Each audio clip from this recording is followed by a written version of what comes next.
Guys, आज है 19 जुलाई and CGL prelims के पेपर चल रहे हैं। मेरा पेपर 17 तारीख को था, थर्ड शिफ्ट में। सो मेरे हिसाब से मैं जो है वो कट ऑफ पार कर लूँगा।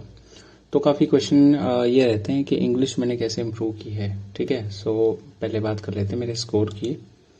सो ये मेरा स्कोर था 17 अक्टूबर 2022। ऐसे ही मैंने कोई रैंडम डेट ली है, अक्टूबर नवंबर के टाइम पे मेरा स्कोर 40 प्लस रहता था आउट ऑफ 50 प्रीलिम्स। एंड 3 दिसंबर 2022 को मेरा एग्ज़ाम था जिसमें मुझे 42.5 मिले थे आउट ऑफ 50। सेकेंड मतलब फरवरी 2023 में, मतलब मेंस के टाइम पे मेरा स्कोर 103 से 115, 119 ऐसा कुछ रहता था 135 में से। एंड 3 मार्च 2023 को जब मेरा पेपर हुआ, सो आई गॉट 123। पेपर में भी मेरे 123 आए हैं फरवरी के टाइम पे। तो 123 मार्क्स जो थे वो काफ़ी बढ़िया मार्क्स है 135 में से। सो अभी क्वेश्चन ये आता है कि मैंने इसको जो है वो प्रिपेयर कैसे किया था। ये काफ़ी अच्छा स्कोर आपको दिख रहा होगा।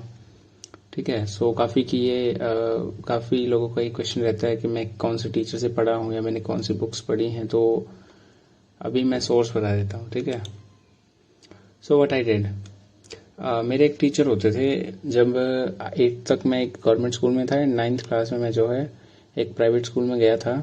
So there was a teacher who used to give the question numbers to the students. उन्होंने पूरी बुक पे जो है वो क्वेश्चन नंबर लगवा रखे थे एंड क्लास में आके वो बच्चों को क्वेश्चन नंबर दे देते थे कि आप इस क्वेश्चन से शुरू करिए, आप क्वेश्चन नंबर 10 करिए, 11 करिए, ऐसे बांट देते थे। So we had to remember the answer and then write it down.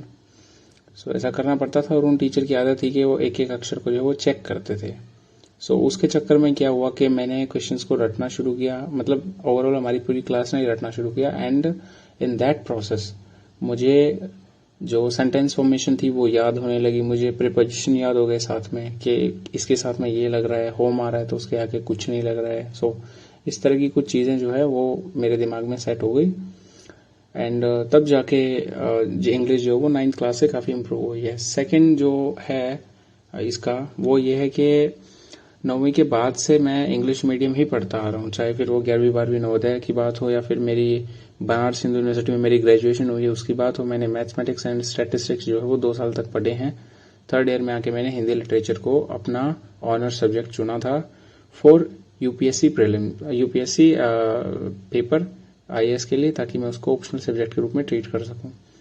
Third option क्या है कि मुझे लैंग्वेजेस का थोड़ा सा आकर्षण है लैंग्वेजेस के लिए। मैं लैंग्वेजेस सीखना चाहता हूँ ज़्यादा से ज़्यादा जितनी हो सकती हैं। जैसे कि मुझे थोड़ी बहुत फ्रेंच आती है, ये वो। ठीक है, अभी ज़्यादा इस चीज़ पे बात नहीं करेंगे, बात इंग्लिश के ऊपर ही रखेंगे अभी। ठीक है, सो अभी इंग्लिश इंप्रूव कैसे की जाए ये मेरी बात थी। अभी आप लोग को अगर करनी है तो कैसे की जाए, तो मैं इंग्लिश को देखता कैसे हूँ पहले ये मैं बता देता हूँ। ठीक है, सो मैं इंग्लिश को इन पार्ट्स में देखता हूँ, टेंसेस के पार्ट्स में, वॉइसेस के पार्ट्स में, नरेशन के पार्ट में, एंड प्रोपोर्शन। ये इसको मैं मेन मानता हूँ और इनके ही साथ में ये इस तरह वाली जो चीजें हैं ये चलती हैं। ठीक है, फॉर एग्जाम्पल इस इंग्लिश लैंग्वेज का जो बेस है वो मैं मानता हूँ टेंसेस को। अगर आपको टेंस बहुत अच्छे से आते हैं, आपको ये पता है कि इस वर्ब का मतलब ये है, ये चीजें ऐसे वगैरह वगैरह, तो आप इंग्लिश को आराम से समझ सकते हो, बिल्कुल एकदम प्यार से, कोई आपको डिफिकल्टी आएगी ही नहीं। टेंसेस पे ही बेस्ड होते हैं वॉइसेस। ठीक है, वॉइसेस अगर आपको आ गए तो आपको पता लग जाएगा कि ये सेंटेंस है, ये डायरेक्ट है, इनडायरेक्ट है, किस तरह का सेंटेंस ये चल रहा है। ठीक है, उसके बाद नरेशन काफी पेपर्स में पूछे जाते हैं और नरेशन का पता होना भी चाहिए। नरेशन का सिंपल सा है कि आप सेंस के ऊपर चलो, अगर सेंटेंस सेंस बना रहा है तो नरेशन जो हो वो ठीक होना तय है। ठीक है, मतलब काफी सारे इसके रूल्स भी आते हैं, वो बाद में देख लेंगे हम लोग। प्रीपोजिशन है, ये भी काफी मतलब इसमें रोल प्ले करती है अच्छा खासा इस लैंग्वेज को बिल्ड करने में। प्रीपोजिशन का ऐसा होता है कि उसके साथ में जो छोटा सा कोई भी प्रीपोजिशन लगता है, फॉर एग्जांपल मैंने लुक आफ्टर बोल दिया, तो आफ्टर का जो मतलब लिटरल मीनिंग होता है उससे उसका यूज करके ही लुक आफ्टर का जो टोटल मीनिंग होगा वो बनेगा। सो मैं तो प्रीपोजिशन को ऐसे देखता हूँ। उसके बाद में इस तरफ वाली, सो मैं वर्ड ग्रुप्स को याद रखने की कोशिश करता हूँ। फॉर एग्जाम्पल लुक आफ्टर का सिंपल सा एक मैंने मतलब देख लिया, देखभाल करना। ठीक है, ब्रेक इनटू सेंस लगाना, तोड़ के जाना, घुसना। ठीक है, या फिर हम जो बोलते हैं जिसको एक नाम होता है इंग्लिश ग्रामर में इसका, आप कमेंट कर दो, आपको पता, मुझे भी ध्यान नहीं आ रहा। सो वर्ड ग्रुप्स के नाम से। सेकंड है जिसमें मैं सबसे ज्यादा फोकस करने की बात हमेशा बोलता हूं, मैं खुद भी करता हूं, वो है रूट वर्ड्स। अगर आपको रूट वर्ड्स आते हैं तो आप 80% ऑफ द इंग्लिश कर लोगे, आराम से कर जाओगे, आपको कोई डिफिकल्टी नहीं आने वाली है। ठीक है, ऐसा मैं क्यों बोल रहा हूँ? इसका सिंपल सा रीजन है, रूट वर्ड्स से ही चीजें जुड़ी होती हैं। रूट वर्ड्स ही आपको बताते हैं कि इंग्लिश में इस वर्ड में जो है, अगर ये वर्ड आ रहा तो ऐसे। मैं कभी कभी गैसिंग करता हूँ रीजनिंग में और जीके में। उसका कारण यही होता है कि अगर मेरे को किसी वर्ड का मीनिंग समझ में नहीं आ रहा ना, तो मैं उसको हिंदी में ट्रांसलेट करूंगा, हिंदी में मुझे वो दिख जाता है थोड़ा बहुत मिला जुला, या इंग्लिश में दिख जाता है, फिर मैं उसको लगा देता हूँ। इस तरह से मैं गैसिंग करता हूँ। बहुत बार ऐसा होता है। ऐसा किसी ने पूछ लिया कि ऐसा कौन सा प्राणी है जिसके 2 पैर होते हैं, और उसको हिंदी में लिखा मिल गया वो द्विपाद प्राणी, ऐसा कुछ करके कुछ मिल गया। सिंपल सी बात है यार, द्विपाद प्राणी, द्विपाद का मतलब होता है 2 पैर वाला, उसको लगाओ। ऐसे ही इंग्लिश में कुछ बाई करके आ गया और यहाँ पे लिख रखा है कि 2 कुछ वाला, कुछ भी 2 हो सकते हैं, 2 आंख 2 नाक कुछ भी, या फिर 2 मौसम कुछ भी। उसमें अगर बाई आ जाता है, मेरे को पता है बाई का मतलब होता है डबल होना, किसी चीज का 2 होना, तो मैं उसको लगा दूंगा।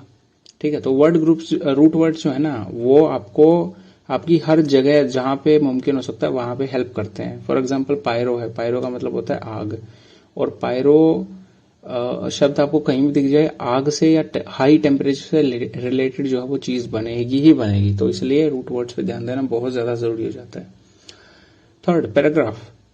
अब पैराग्राफ को मैं इंग्लिश का इतना इंपॉर्टेंट पार्ट इसलिए मानता हूं क्योंकि टेंसेज, वॉइसेज, नरेशन या प्रीपोजिशन जो है वो सिंगल एक उसमें याद की जा सकती है, लेकिन इनका जो असली मीनिंग है, असली जो इनका यूज होगा, वो एक पैराग्राफ में ही आप देखोगे।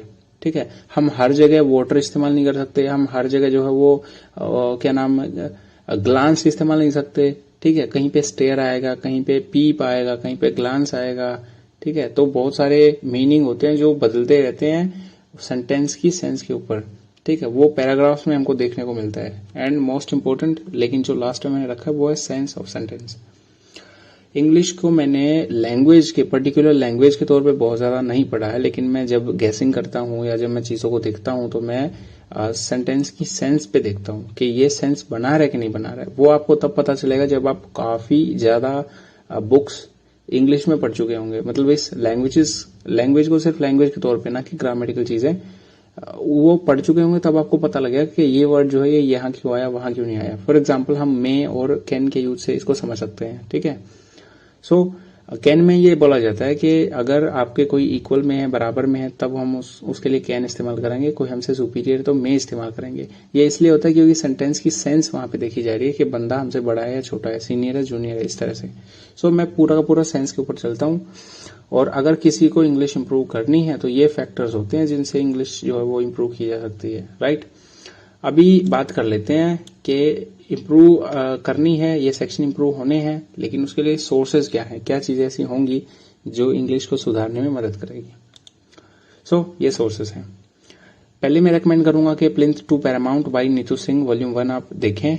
ठीक है, उसको पढ़ें, उसमें ग्रामर काफी अच्छी दी हुई है, ग्रामर आप स्पेशली वहां से पढ़ सकते हैं। ठीक है, सेकंड जो आता है वो आता है मेरे लेक्चर्स। मैं इम्प्रूविंग इंग्लिश के 4 लेक्चर डाल चुका हूँ। आने वाले टाइम में भी मैं काफी सारे लेक्चर कोशिश करूंगा कि मैं दे दूं।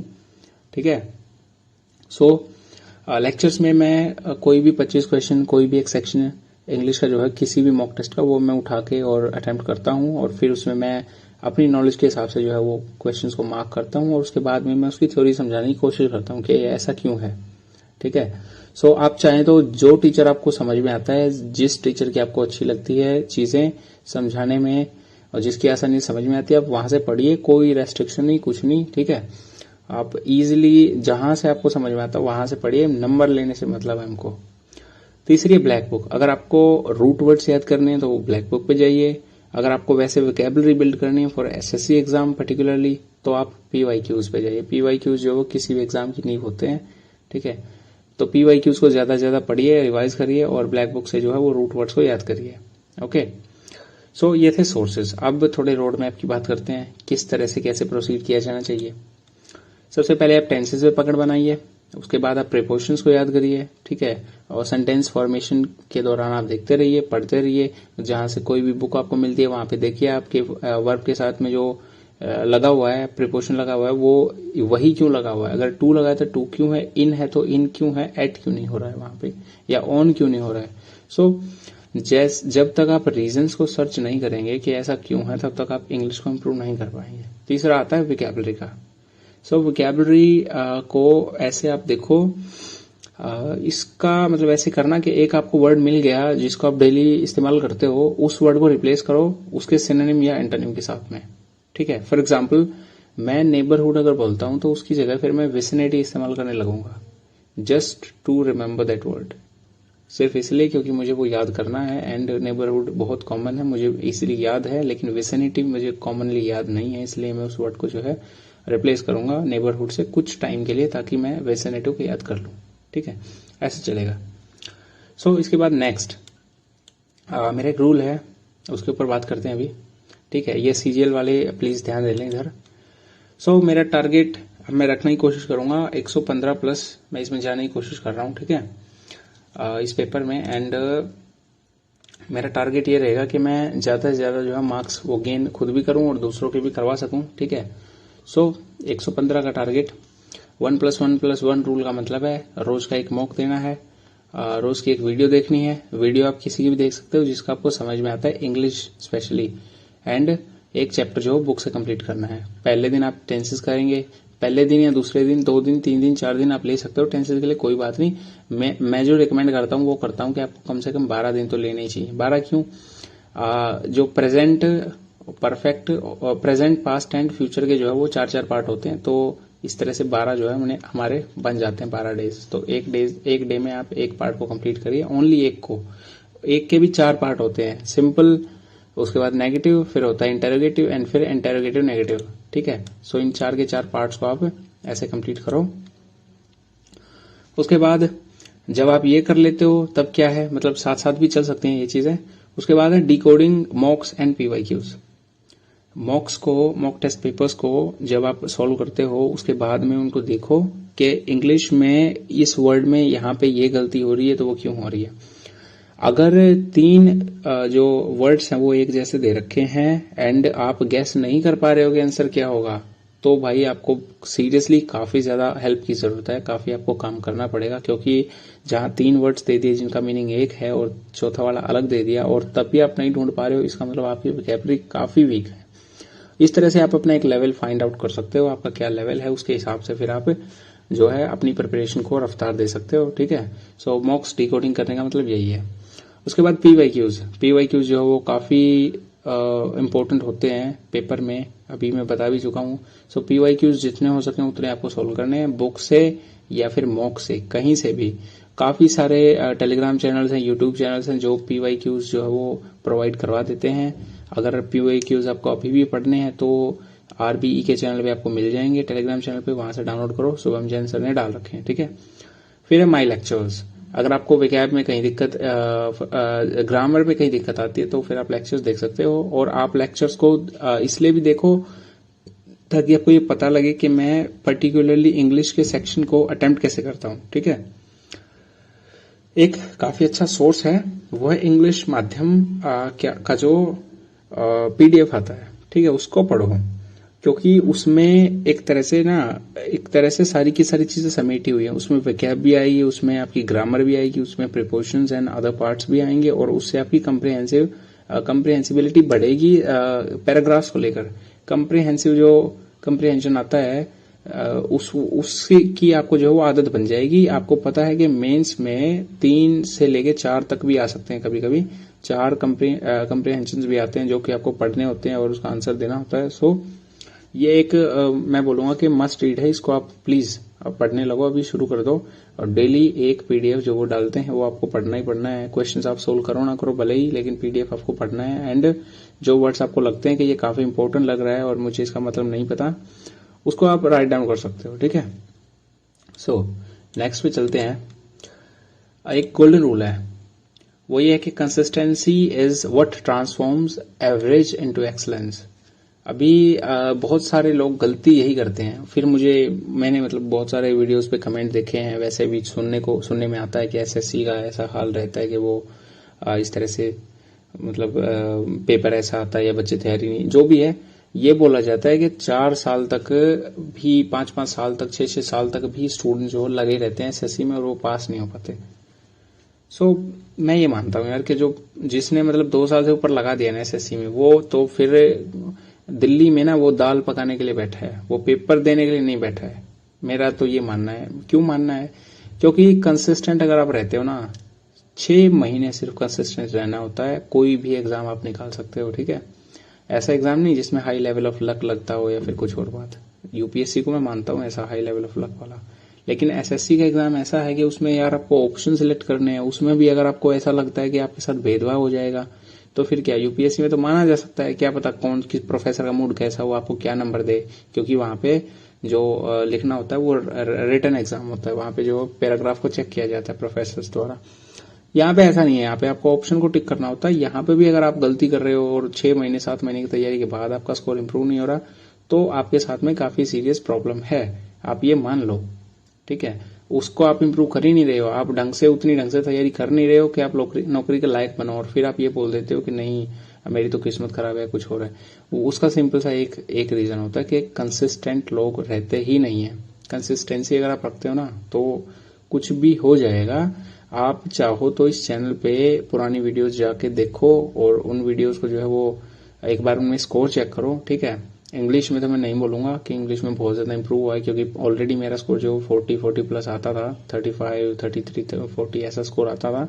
अभी जो वो थोड़ा बहुत 48, 50 की तरफ में चला गया है, लेकिन पहले से ही स्कोर मेरा ऐसा है इंग्लिश में। बाकी चीजों में आप चेक कर सकते हो कि कंसिस्टेंसी जो वो कितनी ज्यादा जरूरी होती है, ठीक है। सो अभी इंग्लिश की तैयारी के लिए आप लग जाओ, सोर्सेज आपको बता दिए, सारा कुछ कर दिया। सो ये आज की वीडियो थी इंग्लिश के ऊपर। अभी मैं प्लान कर रहा हूँ कि मैं मॉक जो मेंस है सीजीएल का, उसके लिए कंप्लीट वीडियो लेके आऊँ। उसमें मैं कोई बहुत मतलब गंभीर वाली स्ट्रेटेजी नहीं देने वाला, लेकिन मैं उसमें एक ग्लिम्स आपको दे दूंगा कि मैं क्या करने वाला हूँ, ठीक है। अगर आपको अच्छा लगे आप फॉलो कर सकते हो, नहीं अच्छा लगे तो उसको छोड़ देना, ठीक है। सो थैंक्स फॉर वॉचिंग, ये थी आज की वीडियो। जो लोग टेलीग्राम पे ज्वाइन है वो बात कर सकते हैं, रेगुलर आप करते रहो। आपको कोई प्रॉब्लम आती है आप मैसेज कर दो, उसका रिप्लाई दिया जाएगा। आपको वैसे भी पता है जब आप टेलीग्राम पे हो तो। अगर कोई टेलीग्राम पे नहीं ज्वाइन हो पा रहा है, लिंक नहीं काम कर रहा है, तो फिर आप इंस्टाग्राम पे इस आईडी पे मैसेज कर सकते हो। ये आईडी फिलहाल में प्राइवेट है, सो इस पे आप मैसेज कर देना, मैं रिप्लाई कर दूंगा, ठीक है। एंड वहां से फिर आप टेलीग्राम पे जो है वो ज्वाइन हो सकते हो। और क्योंकि यूट्यूब सेक्शन में बहुत ज्यादा बात नहीं हम कर सकते हैं, ठीक है। वहां पे कमेंट्स ज्यादा हो जाते हैं, फिर दूसरों को भी डिस्टर्बेंस होता है, उनके पास में ज्यादा नोटिफिकेशन जाते रहते हैं। सो इट्स बेटर कि हम लोग जो है वो एक अलग से, क्योंकि काफी स्टूडेंट ऐसे होते हैं जिनको फोन कॉल्स भी करने पड़ जाते हैं, उनकी समस्या थोड़ी ज्यादा बड़ी हो जाती है कई बार, ठीक है। सो ये थी आज की वीडियो। अगली वीडियो लगभग 2 दिन में आ जाएगी, तब तक के लिए